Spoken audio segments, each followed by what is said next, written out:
Donc, dans cette capsule, nous allons parler de résolution d'équations. Une résolution d'équation, qu'est-ce que c'est? Bien, ça veut dire qu'on veut trouver la valeur de l'inconnu dans une expression algébrique où est-ce qu'il y a un égal. OK? Donc, il y a quelque chose à gauche, il y a quelque chose à droite, puis notre but, c'est de trouver le x. Pour faire ça, évidemment, j'ai dit le x, mais ça pourrait être une autre variable. Pour faire ça, qu'est-ce qu'on fait? Bien, on y va avec le PEMDAS à l'envers. On a déjà fait des expressions de ce type-là pour résoudre des équations, mais ce qu'on veut aller, on veut pousser un petit peu plus loin. Oh, on voit ici là, la belle expression algébrique que j'ai où mon x apparaît plus d'une fois. Donc, c'est là qu'on veut se rendre. Fait que juste avant de se rendre là, on va se rappeler comment est-ce qu'on fait pour résoudre ce type ici là, d'équation. Premièrement, nous, les équations avec lesquelles on a travaillé jusqu'à présent étaient un peu de ce type-là. Soit dit en passant, si jamais, au lieu d'avoir ça ici décrit, j'aurais eu 2x moins 4 égale à 12. Donc, vous voyez la différence, là? J'ai interverti les deux côtés de l'équation. Donc, à gauche, à droite, on intervertit tout ça. Ça revient exactement au même, OK? Donc, comment je résous une équation placée comme ça ou placée comme ça? Exactement de la même façon parce que c'est exactement la même équation à résoudre. OK? Maintenant, ceci étant dit, on part avec notre PEMDAS à l'envers. Donc, notre PEMDAS à l'envers, ça veut dire que si jamais j'ai des parenthèses, je termine par mes parenthèses. Je vais donc commencer. Est-ce que à l'extérieur des parenthèses, j'ai des additions, des soustractions? Mais ici, j'ai une belle soustraction. Si je veux m'en débarrasser, il faudra que je fasse l'opération contraire. Donc, le contraire de faire moins 4, c'est de faire plus 4. Si je le fais d'un côté, comme mon égal, c'est comme si c'était une balance, si j'ai rajouté du poids de ce côté-là, il faut que je le rajoute de l'autre côté, sinon ça va débalancer mon équation. Donc, je l'ai ajouté de chaque côté, je fais le calcul, ce qui va me donner ici 16. Et ici, le 2x, je n'y ai pas touché. Le 4 plus moins 4, bien ça va faire 0. Donc, pas nécessaire de le réécrire. Ensuite, je continue. J'ai plus d'addition-soustraction, parfait. Je vais voir, est-ce que j'ai des multiplications, des divisions? Ici, on se rappelle qu'en algèbre, quand j'ai deux trucs qui sont collés ensemble, sans rien écrit entre les deux, c'est parce que c'est un fois.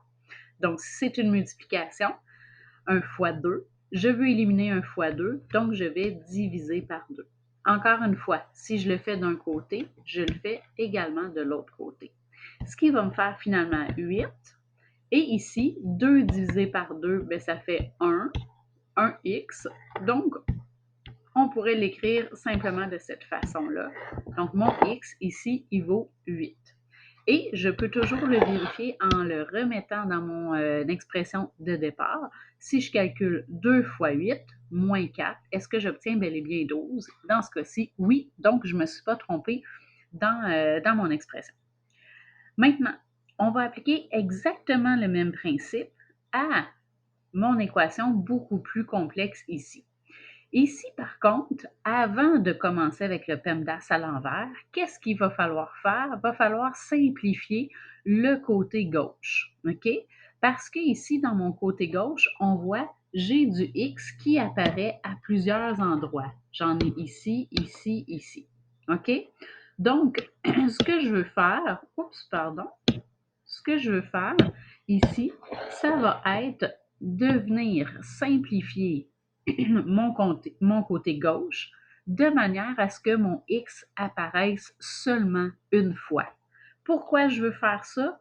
Bien parce que je le sais comment faire quand mon X est là juste une fois. Je viens de le faire à ma page précédente. Donc, c'est ce que je vais vouloir faire.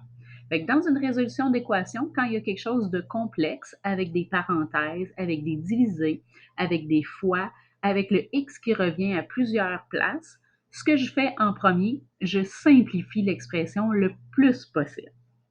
Donc ici, je simplifie l'expression.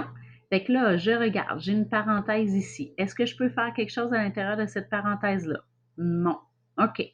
Par contre, je vois que j'ai une multiplication en avant de ma parenthèse. Ah, OK. Fait que je pourrais peut-être faire disparaître ma parenthèse en faisant cette multiplication-là. Je sais qu'en multiplication, qu'est-ce que je fais? Je prends le nombre et je multiplie avec chacun de mes termes. Donc, le moins 14x, pour l'instant, je n'y ai pas touché, fait que je le réécris.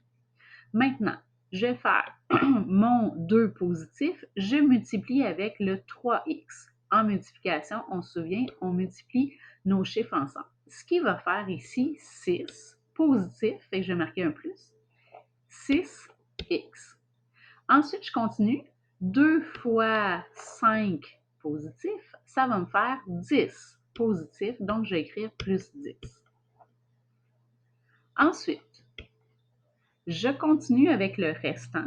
Le restant ici, c'est une division. On se souvient, la division écrite sous cette forme-là, on ne met pas toujours les parenthèses, mais c'est comme s'il y avait une parenthèse en haut.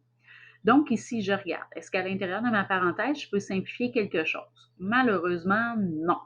Donc, je vais effectuer le calcul de ma division par 2 pour éliminer cette parenthèse-là. Fait que qu'est-ce que je vais faire? Je vais diviser chacun de mes termes par 2. Fait qu'ici, 4x divisé par 2, je divise mes chiffres ensemble, ça va me faire 2x. Et 40 positif divisé par 2, ça va me faire 20 positif, donc plus 20. Toujours égal à 12 parce que de l'autre côté, ici, je n'y ai pas touché. Donc là, j'ai fait une étape qui a été de faire la multiplication sur ma parenthèse et de faire la division sur ma parenthèse. C'est beaucoup plus simple, mais je pourrais pousser encore plus loin. Donc, tant que je peux simplifier cette expression-là, je le fais. Fait ici, si je regarde, c'est des additions. Donc, en addition, je sais comment faire. Il faut que je rassemble les termes semblables ensemble. Donc, ici, des termes semblables, j'ai le moins 14, x, le plus 6x et le plus 2x. Donc, je vais calculer ça. En addition, on additionne les coefficients de nos termes semblables. Donc, moins 14 plus 6 plus 2, ça me donne moins 6. Donc, moins 6x. Je fais la même chose avec mes termes constants. Ici, j'ai un plus 10 avec un plus 20. Ça va donc me faire un plus 30. Et tout ça est toujours égal à 12. Et là, je suis vraiment allée le plus loin que je pouvais. J'ai éliminé mes parenthèses, j'ai rassemblé mes termes semblables et on voit qu'ici, on a une expression, elle n'est pas pareille évidemment, mais qui ressemble à ce type-là. OK? C'est-à-dire que mon X apparaît seulement une fois. Bien, ça, c'est merveilleux parce que justement, on va pouvoir faire la technique qu'on connaît bien, qui va être de faire notre PEMDAS à l'envers. Donc, si je pars ici, si jamais j'ai des parenthèses, je les fais en dernier parce que je fais mon PEMDAS à l'envers. Donc, ici, j'en ai pas de parenthèses, c'est que ça règle le problème. Je regarde, est-ce que j'ai une addition, une soustraction? Ici, du côté où est-ce que j'ai le X? Oui, j'ai un plus 30. Donc, pour l'éliminer, je vais devoir faire un moins 30. Si je le fais d'un côté, je le fais de l'autre côté également. Donc ici, je vais calculer, moins 6x, ça reste là. Ça ici, plus 30 moins 30, ça va faire 0. Et de l'autre côté, je vais calculer 12 moins 30, ce qui va me faire moins 18. Parfait, il ne reste pas grand-chose à faire. Donc, des additions, soustractions du côté du x, j'en ai plus. Je vais continuer avec multiplication, division du côté du x. Oui, j'en ai une, parce que ici, mon moins 6 est collé sur le x. Donc, ça veut dire que c'est un fois qui entre les deux. Si je veux éliminer une multiplication, je dois diviser. Je dois diviser par la même quantité. Donc, vu que c'est multiplié par moins 6, je vais devoir diviser par moins 6. Si je le fais d'un côté, je le fais de l'autre côté. Fait que je calcule, 6 divisé par moins 6, ça va faire 1x. Parfait, c'est ce que je veux. Et ici, moins 18 divisé par moins 6, ça va me faire 3. Donc, je viens de trouver que mon x vaut 3. Si je veux vérifier ma réponse, je peux prendre ma valeur de x et la remplacer dans l'expression de départ, tout calculer en respectant là, les priorités d'opération. et vérifier est-ce que ça donne bel et bien 12. Si oui, ben, je ne me suis pas trompée dans ma résolution. Fait que si on se résume, faire une résolution d'équation, ça veut dire isoler notre x pour trouver quelle est sa valeur.